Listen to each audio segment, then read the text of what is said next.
Jumadal Akhirah 1442 kita lanjutkan pengajian tafsir surah-surah Mufassal dan kita sudah sampai pada surah Ad-Duha. Kita baca bersama ya. A'udzu billahi minasy syaithanir rajim. Bismillahirrahmanirrahim. Wad-duha wal-laili idza saja ma wadda'aka rabbuka wa ma qala walal akhiratu khairul laka minal ula wala sawfa yu'tika rabbuka fatarda alam yajidka yatiman fa'awa ووجدك ضالا فهدى ووجدك عائلا فأغنى فأما اليتيم فلا تقهر وأما السائل فلا تنهر وأما بنعمة ربك فحدث. Alhamdulillahi Rabbil Alamin. Allah Subhanahu wa Ta'ala mengatakan pada surah Ad-Duha, dan surah ini adalah Makkiyah, turunnya sebelum Nabi hijrah ke Madinah. Allah mengatakan wad-duha, demi waktu duha, wal-laili, demi malam, idza saja, apabila gelap gulita. Ma wadda'aka, tidaklah meninggalkan engkau wahai Rasul sallallahu alaihi wasallam, Rabbuka, Rabbmu, wa ma qala, dan tidaklah dia membenci, tidak membenci Nabi Muhammad sallallahu alaihi wasallam. Kaum muslimin rahimani wa rahimakumullah, surat Ad-Duha termasuk surah-surah sababiyah, surat yang turun ada sebabnya. Sebabnya adalah gara-gara orang-orang musyrik mengira bahwa Nabi Muhammad sallallahu alaihi wasallam sudah ditinggal oleh Allah dan sudah dibenci oleh Allah Subhanahu wa Ta'ala. Mereka mengatakan begitu karena beberapa hari malaikat Jibril tidak turun membawa wahyu. Maka Rasulullah sallallahu alaihi wasallam merasa susah kenapa Jibril ini tidak turun seperti biasanya. Kemudian orang-orang kafir mengejek beliau, mencemooh beliau, mengatakan, Jibrilmu sudah tidak turun lagi karena kamu sudah dibenci oleh Tuhanmu, kamu sudah ditinggalkan oleh Tuhanmu. Nah, maka Allah Subhanahu wa Ta'ala menjawab tuduhan tadi dengan surat Ad-Duha, wad-duha wal-laili idza saja ma wadda'aka rabbuka wa ma qala. Salah satu yang mengatakan seperti itu kepada Nabi adalah bibinya Nabi Muhammad sallallahu alaihi wasallam. Beliau punya paman ya, namanya adalah Abu Lahab. Nah, Abu Lahab ini punya istri namanya Ummu Jamil. Maka Ummu Jamil ini adalah bibi Rasul sallallahu alaihi wasallam, yaitu istrinya pamannya. Dia mengatakan, ma ara syaitanaka illa tarakaka. Saya tidak mengira setanmu, maksudnya Jibril, kecuali dia pasti sudah meninggalkan kamu. Nah, maka dibantah oleh Allah Subhanahu wa Ta'ala dengan ayat ini. Dan malaikat Jibril menjelaskan kepada Rasul sallallahu alaihi wasallam setelah kemudian malaikat Jibril turun. Beliau mengatakan, wahai Nabi, sesungguhnya kami para malaikat tidak turun kecuali dengan perintah Allah. Jadi kenapa kami tidak segera turun? Karena memang tidak diperintah oleh Allah. Jadi malaikat Jibril ini tidak bisa semau gue naik turun ke langit, ke bumi, enggak begitu. Naik turunnya atas perintah Allah Subhanahu wa Ta'ala. Diperintah turun, diperintah naik. Tidak diperintah maka tidak kemanapun juga. Maka Allah Subhanahu wa Ta'ala menyebutkan jawaban malaikat Jibril tadi pada surat yang lain, yaitu pada surah Maryam ayat 64. Wa ma natanazzalu illa bi amri rabbik lahu ma baina aydina wa ma khalfana wa ma baina dhalik wa ma kana rabbuka nasiya. Wa ma, dan tidaklah kami, natanazzalu, dan tidaklah kami turun, kami malaikat, illa bi amri rabbik, kecuali dengan perintah dari Rabbmu, lahu ma baina aydina, hanya milik Allah apa yang ada di depan kita, di depan kami, wa ma khalfana, dan apa yang ada di belakang kami, wa ma baina dzalik, dan apa saja yang di antara itu, wa ma kana rabbuka nasiya, dan Rabbmu tidaklah lupa. Ini jawaban malaikat Jibril yang kemudian disebutkan oleh Allah Subhanahu wa taala di dalam Al-Qur'an. Dari hadis Nabi sallallahu alaihi wasallam kita dapatkan kisah yang serupa, yaitu bahwasanya para malaikat itu tidak akan turun kecuali dengan izin Allah. Rasulullah bersabda, "Atani malakun," telah datang kepada saya seorang malaikat. Fasallama alayya, dia mengucapkan salam kepada saya. Nazala minas sama, dia turun dari langit. Lam yanzil qablaha, dia belum pernah turun sebelum ini. Fabasyaroni, dia memberikan kabar gembira kepada saya, annal Hasan wal Husain, bahwasanya cucu saya Hasan Husain sayyida syababi ahlil jannah, adalah kedua tokoh pemuda ahli surga. Wa anna Fatimata sayyidatu nisa'i ahlil jannah, bahwasanya Fatimah putri saya adalah tokoh wanita ahli jannah. Hadis riwayat Ibnu Asakir, derajatnya sahih. Nah, ini maksudnya lam yanzil qablaha, malaikat ini belum pernah turun sebelum itu. Maksudnya dia waktu itu minta izin kepada Allah. Ya Allah, saya minta izin turun. Untuk apa? Untuk ketemu Muhammad sallallahu alaihi wasallam. Untuk apa? Mau memberikan kabar gembira kepada beliau bahwasanya Hasan Husain ini adalah sayyidah syababi ahlil jannah. Kemudian Fatimah sayyidatun nisa'i ahlil jannah. Nah, diizinkan oleh Allah turun, baru turun. Kalau tidak diizinkan turun, enggak bakal turun. Inilah malaikat. Mereka tidak bakal melakukan apapun juga kecuali perintah Allah Subhanahu wa taala. Allah bersumpah demi waktu duha, kemudian bersumpah demi waktu malam apabila dia gelap gulita. Sebagaimana biasanya sumpah-sumpah Allah dalam Al-Qur'an menunjukkan dua perkara. Yang pertama menunjukkan kekuasaan Allah, yang kedua menunjukkan nikmat Allah kepada para hambanya. Adanya waktu duha, kekuasaan Allah. Adanya waktu duha, nikmat bagi para hamba. Kalau tidak ada waktu duha, tidak ada waktu siang, bagaimana kita bekerja? Adanya waktu malam, ini juga tanda kekuasaan Allah, juga nikmat dari Allah. Kalau tidak ada malam, bagaimana kita istirahat? Tidak bisa istirahat kita. Allah Subhanahu wa taala mengatakan faliqul isbah wa ja'ilul laili sakanan, atau wa ja'alal laila sakanan, dua qiraah. Allah itulah yang membelah waktu pagi, maksudnya menciptakan waktu pagi, dan Allah itulah yang menjadikan malam itu sebagai sakanan, ketenangan. Nah, maka malam hari kita disuruh tenang, kita disuruh tidur oleh Allah, diberi kesempatan tidur oleh Allah. Ini nikmat yang besar dari Allah.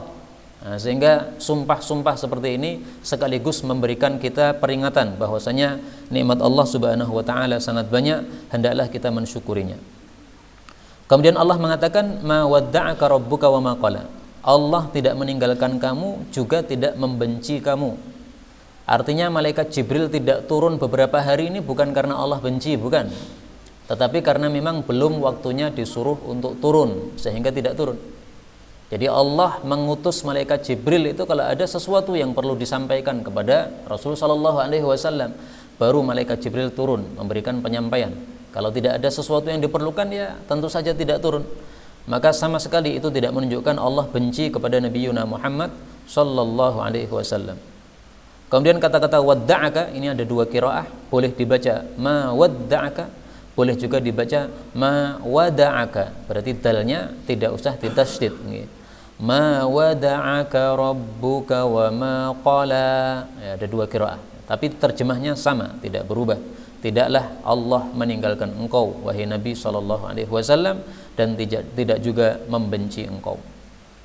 Kaum muslimin rahimani wa rahimakumullah, bagaimana mungkin Allah membenci Nabi Muhammad sallallahu alaihi wasallam padahal Rasul sallallahu alaihi wasallam bersabda, innallaha, sesungguhnya Allah taala, qad ittakhadani, telah menjadikan saya Nabi Muhammad, khalilan, sebagai kekasih. Hadis riwayat Imam Hakim sahih. Demikian juga Rasulullah sallallahu alaihi wasallam bersabda, innallaha, sesungguhnya Allah, ittakhadani khalilan, telah menjadikan saya sebagai kekasih, kama ittakhadha Ibrahim khalilan, sebagaimana telah menjadikan Nabi Ibrahim sebagai kekasih. Jadi Nabi Muhammad dengan Nabi Ibrahim ini julukannya sama, Khalilullah, kekasih Allah. Bagaimana mungkin kekasih Allah dibenci oleh Allah? Tidak mungkin, sesuatu yang tidak masuk akal. Karena kata-kata khalil dalam bahasa Arab itu adalah kekasih, yaitu kecintaan yang paling maksimal, itu namanya khalil. Karena kecintaan atau kekasih itu kan bertingkat-tingkat.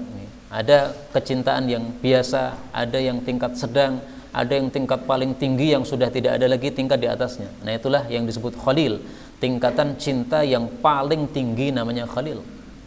Dari kata-kata khullah itu adalah celah-celah, seolah-olah hati seseorang ini celah-celahnya sudah terpenuhi dengan cinta kepada orang tersebut, sehingga penuh hatinya dengan kecintaan, maka disebut khalil. Adapun hadis yang mengatakan bahwa Nabi Muhammad adalah Habibullah bukan Khalilullah, maka hadis itu diriwayatkan oleh Tirmidzi tetapi dhaif. Beliau mengatakan, katanya inna Ibrahim Khalilullah, yang Khalilullah adalah Ibrahim, wa Musa Najiyullah, yang Najiyullah yang diajak bicara langsung oleh Allah adalah Musa, wa Isa Ruhullah, adapun Isa adalah rohnya Allah, wa Adam istafahullah, kalau Nabi Adam adalah pilihan Allah, wa ana habibullah, adapun kalau saya, kata Nabi, saya adalah habibullah, kecintaan Allah. Tapi hadis ini derajatnya riwayat Tirmidzi, derajatnya dhaif. Nah, kembali ke ayat tadi, tidak benar bahwasanya Allah Subhanahu wa taala membenci Nabi sallallahu alaihi wasallam. Kemudian Allah mengatakan walal akhirah, dan sungguh akhirat itu khairul laka, lebih baik bagi engkau wahai Nabi, minal ula, daripada dunia. Ayat ini meskipun khitabnya kepada Nabi, tetapi tujuannya juga kepada kita semuanya sebagai umatnya. Jadi bukan berarti khusus Nabi akhirat lebih baik daripada dunia, adapun umatnya lebih baik milih dunia, enggak begitu. Ini ajaran Allah kepada Nabi, tapi juga berlaku untuk kita sebagai umatnya. Karena kaidahnya mengatakan apa? At-tabi'u tabi'un. At-tabi'u, pengikut itu, tabi'un, mengikuti kepada teladannya. Teladan kita Nabi Muhammad. Kalau beliau dikatakan oleh Allah, akhirat lebih baik bagimu, maka berarti untuk kita juga sama, akhirat lebih baik bagi engkau daripada dunia. Nah, ini ayat Nabi SAW sudah sangat paham betul-betul. Adapun kita baru membaca, tetapi belum begitu paham maksud ayat ini. Karena itu Rasulullah SAW karena sudah paham terhadap ayat ini, beliau adalah orang yang paling zuhud terhadap dunia. Beliau tidak pernah ada keinginan untuk menyimpan dunia, nggak ada. Kalau kita kan pasti ada keinginan untuk menyimpan. Kita dapat gajian misalnya di akhir bulan, pasti ada keinginan untuk menyimpan minimal sampai bulan depan, karena memang kita membutuhkan kepada harta tersebut. Adapun Rasul SAW tidak pernah ada keinginan untuk menyimpan sama sekali. Sebagaimana sabda Nabi SAW, beliau mengatakan,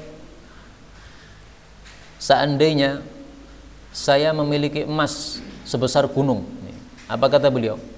Lau kana li mithlu Uhudin dahaban, andaikan saya punya sebesar gunung Uhud emas, lasarrani alla yamurra alayya thalathun, sungguh saya senang bahwasanya lewat 3 hari, wa indi minhu syai', saya sudah tidak punya sedikit pun dari emas tadi, illa syai'un ursiduhu lidain, kecuali sedikit yang saya siapkan untuk bayar utang, kalau punya utang.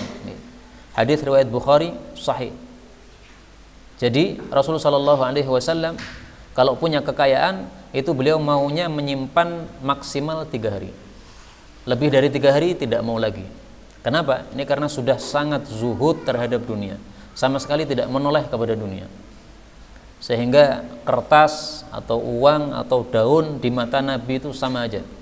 Nah, kalau kita masih belum bisa mengatakan sama, kalau kita disuruh ngambil pilih daun apa duit, pasti pilih apa? Duit. Mata kita masih melihat duit sebagai duit.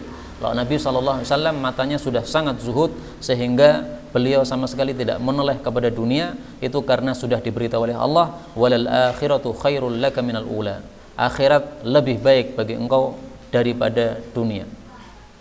Maka Rasulullah SAW bersabda, mali walid dunya, apa urusanku dengan dunia, kata beliau. Maksudnya enggak punya urusan saya dengan dunia.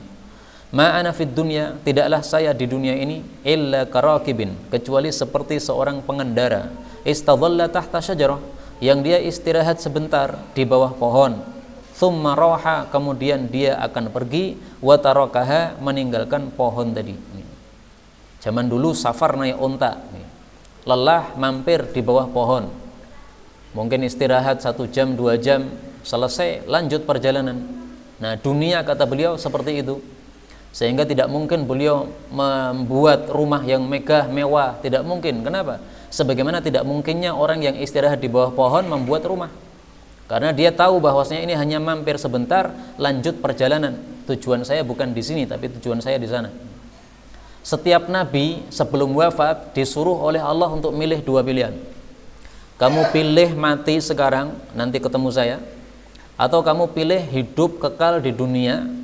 Nanti kalau dunia sudah selesai, kamu mati bersama manusia paling terakhir di atas muka bumi ini, nanti juga masuk jannah sama. Semua nabi disuruh milih seperti itu, tapi tidak ada satupun nabi milih dunia, nggak ada.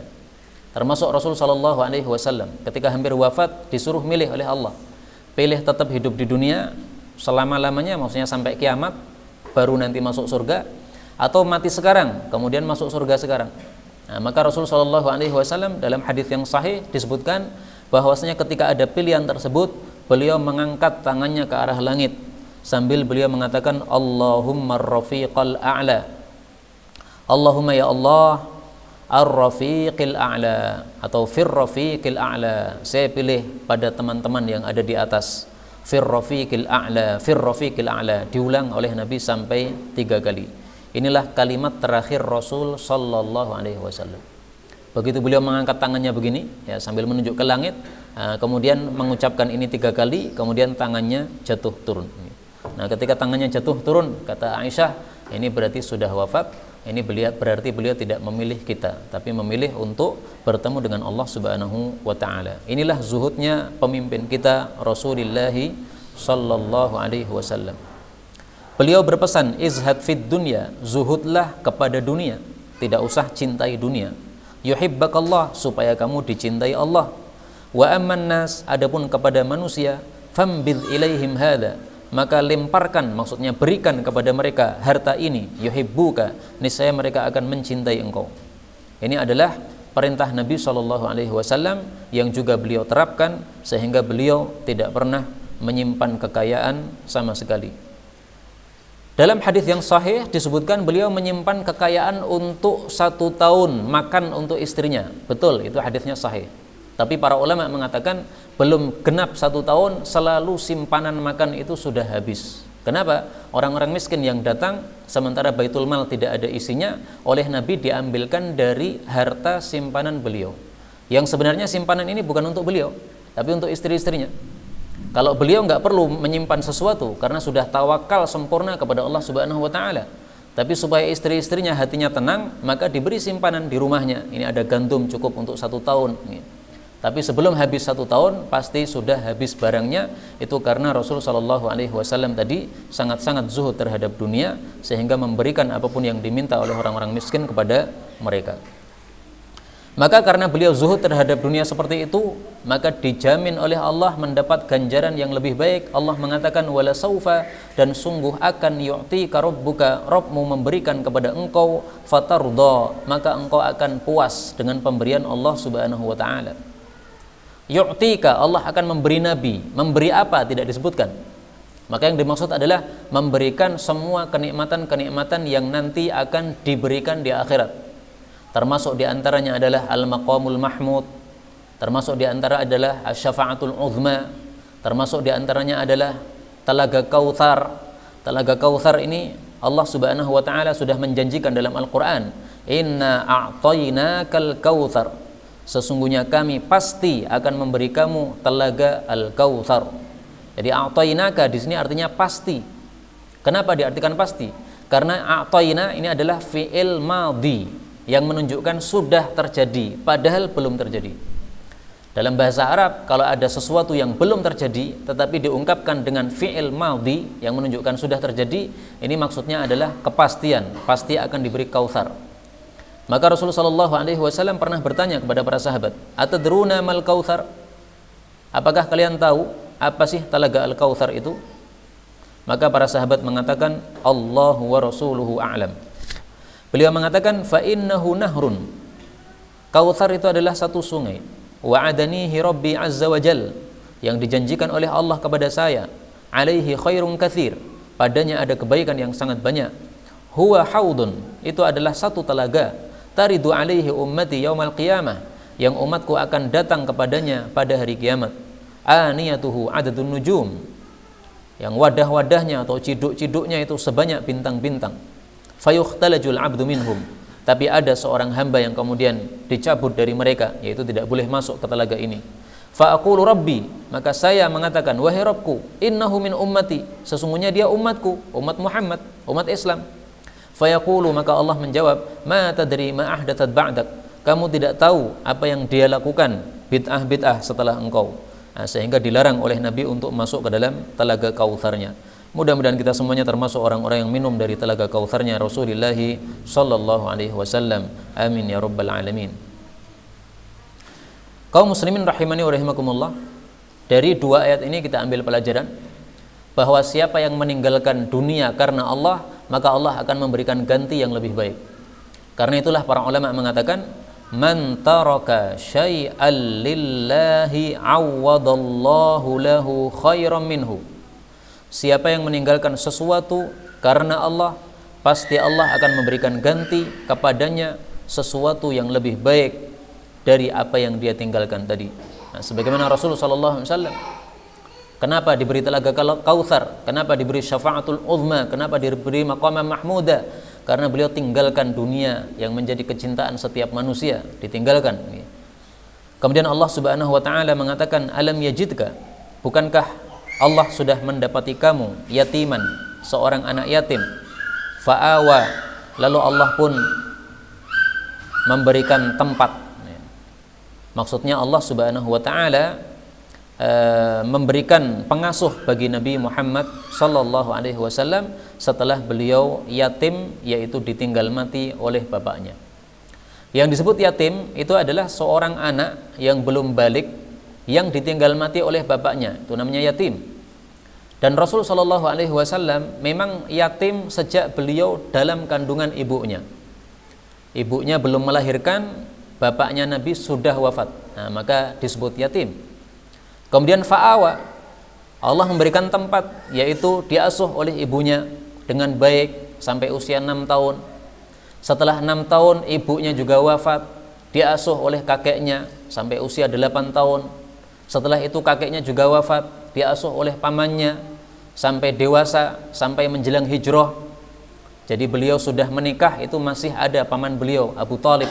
Nah, ketika menjelang hijrah itulah Abu Thalib wafat, demikian juga istrinya Khadijah juga wafat. Nah, pindahnya Nabi dari pamannya, ibunya, kemudian kepada kakeknya, kemudian kepada pamannya, kemudian kepada istrinya karena menikah dengan istrinya Khadijah. Nah, ini siapa yang mengatur seperti ini? Siapa yang memberi tempat seperti ini? Ini adalah Allah Subhanahu wa taala.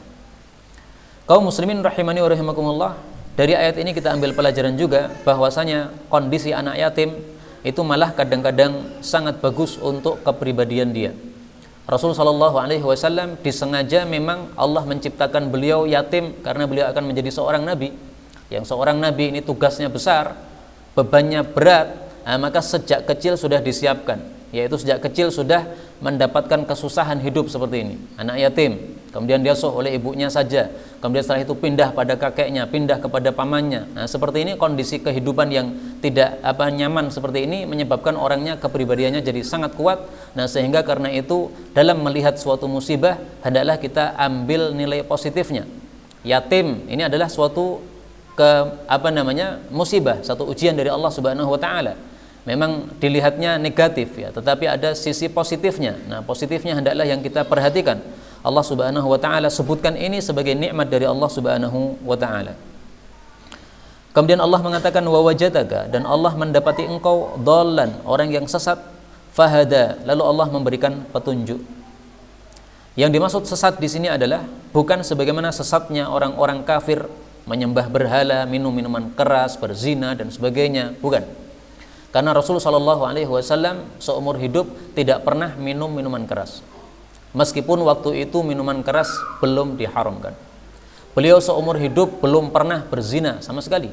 Padahal zina, ayat zina belum ada, belum jadi nabi beliau.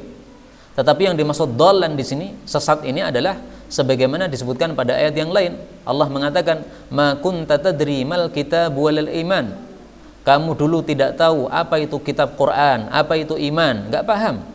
Karena memang belum mendapatkan wahyu dari Allah Subhanahu wa taala. Itu yang dimaksud dhal, sesat. Nah, sebagian orang keberatan kalau Nabi Muhammad dikatakan sesat. Sehingga mereka mengatakan, jangan katakan Nabi Muhammad itu pernah sesat. Padahal kalimatnya memang dhallan, yang artinya sesat. Enggak ada masalah kita mengatakan Nabi Muhammad pernah sesat. Enggak ada masalah. Ini bukan pelecehan terhadap Nabi SAW. Karena ini adalah kalam Allah Subhanahu wa taala. Yang penting kita paham saja apa maksudnya sesat di sini. Kalau diartikan sesat itu adalah beliau menyembah berhala, ini jelas salah. Diartikan sesat ini beliau pernah berzina, naudzubillah, tidak mungkin. Seorang nabi itu maksum sehingga tidak mungkin melakukan perbuatan dosa besar, zina dan sebagainya, meskipun dia belum jadi nabi, itu tetap maksum dari dosa-dosa besar.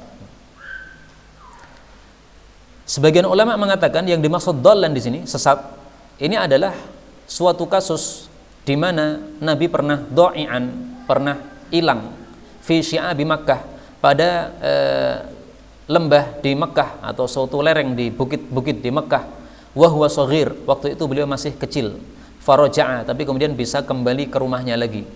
Nah, maka ini juga nikmat Allah Subhanahu wa taala kepada beliau ketika masih kecil, keluar dari rumah kemudian belayang kemana begitu, sebagaimana anak kecil biasanya pergi, kemudian beliau lupa jalannya, ya, tidak tahu ini arahnya kemana, tapi akhirnya kemudian diberi petunjuk oleh Allah, bisa pulang ke rumah lagi. Ini juga nikmat dari Allah Subhanahu wa taala.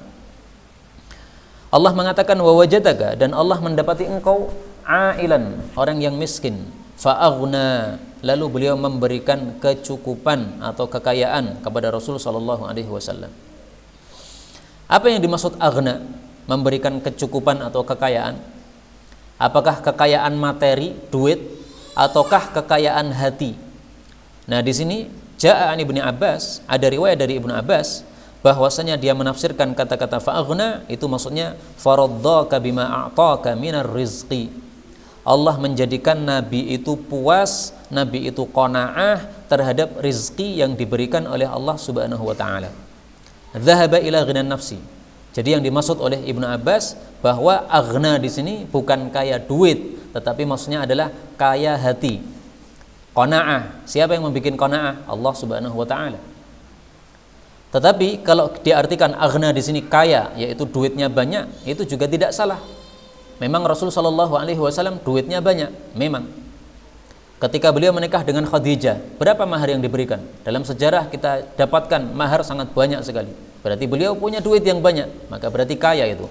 Karena sudah bisnis, melakukan bisnis, sehingga mendapatkan untung dari bisnisnya, sehingga dia mendapatkan kekayaan. Yang awalnya miskin, tidak punya apa-apa, tidak punya rumah, tidak punya bapak, tidak punya ibu, kemudian diberi kekayaan oleh Allah Subhanahu wa ta'ala. Tapi memang kaya yang paling utama adalah kaya hati, bukan kaya materi. Sebagaimana sabda Nabi sallallahu alaihi wasallam, beliau mengatakan, al-ghina ghinan nafsi, khairul ghina, sebaik-baik kaya, ghinan nafsi, adalah kaya hati. Laisal ghina, bukanlah kaya itu, an kathratil arad, banyaknya duit, walakinnal ghina, tetapi kaya yang sesungguhnya, ghinan nafsi, adalah kayanya hati. Hadis muttafaqun alaih, sahih. Nah, bisa jadi orang yang pemasukan duitnya banyak, tetapi dia tidak punya kekayaan dalam hatinya, sehingga duit berapapun kurang terus. Ada juga yang pemasukan duitnya sedikit, tetapi cukup untuk keluarganya, padahal anaknya 11, tetapi dia diberikan oleh Allah kekayaan hati. Nah, sehingga anak yang banyak, duit yang sedikit yang masuk, dia masih bisa mencukupkan diri dengannya, tidak merasa susah apapun juga, itu karena diberi kekayaan hati oleh Allah Subhanahu wa ta'ala. Nah, inilah yang dimaksud fa'aghna menurut Ibnu Abbas radhiyallahu ta'ala anhu. Tapi dua-duanya benar. Ditafsiri kaya hati benar, memang Nabi adalah kaya hati. Ditafsiri kaya materi juga benar, karena memang waktu itu beliau pernah menjadi orang yang kaya raya. Adapun riwayat-riwayat bahwasanya Nabi itu miskin, beberapa hari tidak makan, itu maksudnya adalah kondisi-kondisi tertentu. Bukan setiap saat beliau tidak pernah punya duit, enggak. Beliau duitnya banyak, karena kalau perang kemudian mendapatkan ghanimah, maka beliau mendapatkan jatah dari ghanimah tadi, mendapatkan khumusnya, seperlimanya, salah satunya diberikan kepada Rasul sallallahu alaihi wasallam. Maka hartanya beliau banyak, sebagaimana Allah Subhanahu wa taala katakan dalam Al-Qur'an pada surah Al-Anfal, wa'lamu annama ghanimtum min syai' fa anna lillahi khumusahu wa lirrasul. Kalau ada ghanimah perang, maka seperlimanya berikan kepada Allah, kepada Rasul sallallahu alaihi wasallam. Maka Rasul dapat jatah dari khumus, seperlima dari perang. Kemudian seperlima tadi beliau bisa mengambil bagian darinya. Nah, maka ini bagian yang besar dari Allah Subhanahu wa taala. Rasul sallallahu alaihi wasallam bersabda, wa ju'ila rizqi tahta dhilli rumhi, dijadikan rizki saya oleh Allah di bawah naungan tombak saya. Maksudnya rizkinya Nabi dari rampasan perang. Nah, apakah rampasan perang ini sedikit? Enggak, banyak rampasan perang ini. Pernah suatu perang para sahabat pulang masing-masing membawa 12 ekor unta. Kalau satu orang sahabat saja mendapatkan 12 ekor unta, nah berapa bagian Nabi SAW? Pasti lebih banyak lagi, karena seperlimanya sebagiannya nanti diberikan kepada Rasul sallallahu alaihi wasallam. Tapi ya seperti yang kita sebutkan di awal tadi, bahwa beliau kalau punya harta tidak mau menyimpan lebih dari 3 hari, pengennya begitu. Nah, kalau kita punya harta kita simpan lama, nah, maka jadi kaya karena itu. Kalau Rasulullah ada kemasukan duit langsung dilepas, pemasukan lagi langsung dilepas. Nah, mana mungkin kaya? Tidak mungkin kaya. Paling kaya cuma 3 hari aja, sebagaimana keinginan beliau sendiri. Nah, itu maksudnya kalau disebutkan bahwa Nabi kaya adalah seperti itu. Nah, sehingga riwayat-riwayat bahwa Nabi miskin itu maksudnya adalah karena beliau selalu melepas rizki-rizki yang diberikan oleh Allah Subhanahu wa taala kepada beliau. Kemudian Allah mengatakan fa ammal yatim, maka adapun kepada anak yatim, fala taqhar, maka janganlah engkau itu menghardik, atau juga diartikan merendahkan. Wa ammas sa'il, adapun kepada peminta-minta, fala tanhar, maka janganlah engkau itu membentak atau menghardik. Maksud Allah Subhanahu wa taala adalah bahwa Nabi Muhammad sallallahu alaihi wasallam disuruh oleh Allah untuk mensyukuri kondisi dulu beliau miskin kemudian menjadi kaya. Dulu beliau dalam kondisi yatim kemudian dirawat oleh Allah Subhanahu wa taala lewat pamannya, kakeknya dan sebagainya tadi. Nah, maka kalau begitu fa ammal yatim fala taqhar, kepada anak yatim yang kamu juga pernah menjadi yatim, maka hendaklah kamu juga lembut kepada mereka sebagaimana Allah lembut kepada engkau dulu ketika engkau jadi yatim. Maka dalam Islam ini merawat anak yatim sangat-sangat dimuliakan. Rasul sallallahu alaihi wasallam bersabda, ana wa kafilul yatimi fil jannati hakada, saya dan orang yang merawat anak yatim di jannah nanti seperti ini. Sambil mengatakan seperti ini, beliau menunjukkan 2 jari begini. Jadi posisinya sangat dekat dengan Rasul sallallahu alaihi wasallam, orang yang mau merawat anak yatim. Ini hadis riwayat Imam Bukhari sahih. Ada hadis yang lain, meskipun hadisnya dhaif, tetapi maknanya sahih. Khairu baitin, sebaik-baik rumah di antara rumah-rumah umat Islam, baitun fihi yatim, rumah yang di dalamnya ada anak yatim. Yuhsanu ilaihi, yang mereka berbuat baik kepada anak yatim tersebut. Wa syarru baitin fil muslimin, adapun rumah yang paling jelek di antara umat Islam, baitun fihi yatim, ada anak yatim di dalamnya, yusa'u ilaihi, tetapi mereka berbuat jelek kepada anak yatim tersebut. Ini hadis riwayat Bukhari dalam Adabul Mufrad. Memang hadisnya sanadnya dhaif, tetapi maknanya sahih ya, karena memang merawat anak yatim ini sangat-sangat dimuliakan oleh Allah, sehingga nanti dalam jannah dia posisinya dekat dengan Rasulullah sallallahu alaihi wasallam. Wa ammas sa'il fala tanhar, adapun orang yang minta-minta jangan dihardik. Ini maksudnya Allah menyuruh Nabi untuk mensyukuri kondisi beliau dulu miskin. Orang miskin perlu minta-minta. Nah, dulu kamu miskin kemudian dikayakan oleh Allah. Nah, sekarang ada orang-orang yang miskin, kalau minta-minta kepada engkau, maka jangan dihardik. Ada kalanya diberi, ada kalanya ditolak dengan bahasa yang lembut. Jadi suruh milih salah satu dari 2. Milih memberi atau menolak karena tidak punya yang diberi, tapi menolaknya dengan bahasa yang halus. Tidak boleh menggunakan kata-kata kasar. Itu maksudnya. Fala tanhar. Jangan menghardik, jangan menggunakan kata-kata yang kasar. Rasulullah Shallallahu Alaihi Wasallam berpesan, kalau ada orang yang minta-minta, apa sikap kita? Beliau mengatakan, do'i, berikanlah fi yadil miskin, pada tangannya orang miskin yang minta-minta, walau dhilfan muhraqa, meskipun itu hanyalah kuku yang sudah terbakar. Ya, ini kukunya kambing. Hadis ini riwayat Ahmad, sahih. Kuku kambing tidak bisa dimakan, maka ini maksudnya adalah mubalaghah. Sekecil apapun yang bisa kita berikan kepada orang miskin yang minta-minta, maka berikan. Tidak bisa memberikan kecuali nasi putih, memang adanya baru nasi putih saja, belum matang masakannya misalnya, nah, maka dikasih nasi putih, nggak ada masalah. Adanya uang duit 2000, ya sudah 2000 saja, nggak ada masalah, ini punyanya ini, mohon maaf. Nah, seperti ini adalah ajaran Rasulullah Sallallahu Alaihi Wasallam. Boleh juga as-sa'il di sini bukan diartikan peminta-minta, tetapi orang yang bertanya, yaitu bertanya masalah agama. Dalam bahasa Arab, sa'il itu bisa berarti bertanya, bisa berarti meminta. Nah, dua-duanya benar untuk ayat ini. Maka untuk peminta-minta jangan dihardik, karena Rasulullah dulu juga pernah miskin. Dia disuruh oleh Allah untuk mengingat, dulu kamu miskin juga seperti peminta-minta ini. Kemudian makna yang kedua, sa'il ini orang yang bertanya. Orang bertanya ilmu agama, ya jangan dihardik, hendaklah dijawab dengan bahasa yang halus. Karena itu Rasulullah Shallallahu Alaihi Wasallam disukai oleh para sahabatnya, karena beliau itu kalau mengajarkan agama kepada mereka dengan bahasa yang halus, beliau tidak kasar kepada para sahabatnya, kecuali orang-orang yang memang berhak untuk ditegur keras karena kesalahan yang fatal. Rasulullah Shallallahu Alaihi Wasallam bersabda, Innallaha, sesungguhnya Allah, lam yab'athni, tidak mengutus saya, mu'annitan, orang yang membikin susah, wala muta'annitan, demikian juga orang yang mencari susah, walakin, akan tetapi, ba'athani, Allah mengutus saya, mu'alliman, sebagai pengajar, muyassiran, yang memberikan kemudahan. Hadis riwayat Muslim, sahih. Pernah ada orang datang kepada Nabi SAW, datang, ya Rasulullah, saya mau masuk Islam, tapi saya minta syarat.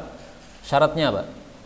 Salatnya 5 waktu kebanyakan, saya minta salatnya 2 waktu saja. Ya udah, masuk Islam aja. Beliau tahu bahwasanya orang ini kalau sudah masuk Islam, nanti tahu bagaimana Islam. Awalnya salat 2 kali, tapi nanti kalau sudah paham Islam akan salat 5 kali. Ternyata benar, setelah itu dia salat 5 kali. Nah, ini muallim, muyassir, yang mempermudah, dimudahkan. Ya sudah, kamu kuatnya 2, nggak apa-apa, yang penting masuk Islam dulu, syahadaten. Tapi setelah itu setiap hari mengaji bersama Nabi, paham bahwasanya ternyata sholat 5 waktu ini tidak boleh ditinggalkan.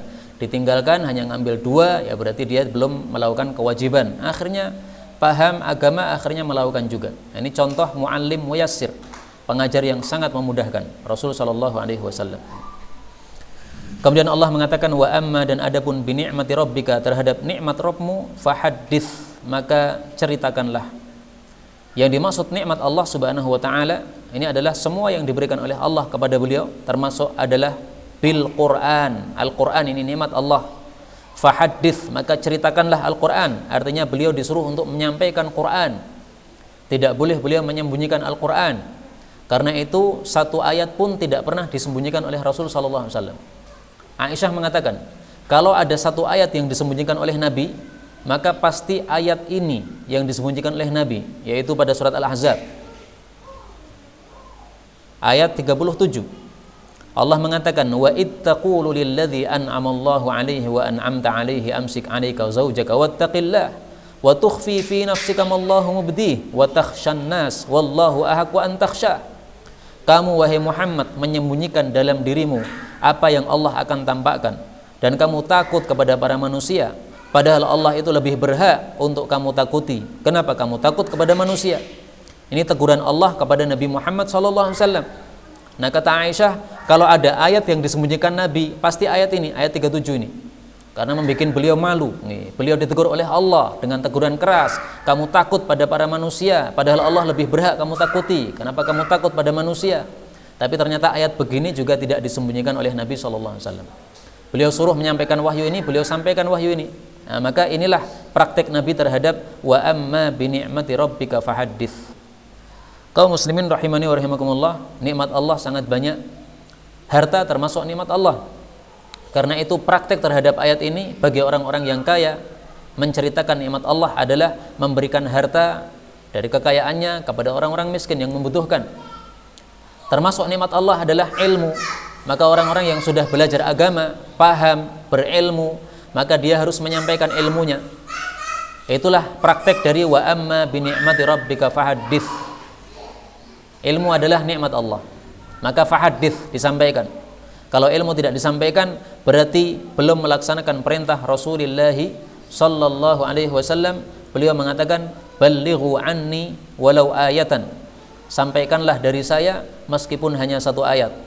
Hadis riwayat Imam Bukhari sahih. Karena itu kaum muslimin rahimani wa rahimakumullah, siapapun di antara kita yang merasa bisa untuk menyampaikan ilmu, hendaklah menyampaikan ilmu. Yang sudah menyampaikan ilmu, lanjutkan sampai mati. Siapa yang merasa di antara kita ada yang diberi kekayaan oleh Allah Subhanahu wa taala, hendaklah membantu kepada orang-orang yang membutuhkan. Karena itulah cara kita wa amma bi ni'mati rabbika fahaddits, menceritakan nikmat Allah kepada kita, yaitu kita berikan nikmat tersebut kepada mereka yang membutuhkannya sesuai dengan perintah Allah Subhanahu wa taala. Inilah tafsir ringkas untuk surah Ad-Duha, dan kemudian kita lanjutkan dengan surah Alam Nashrah.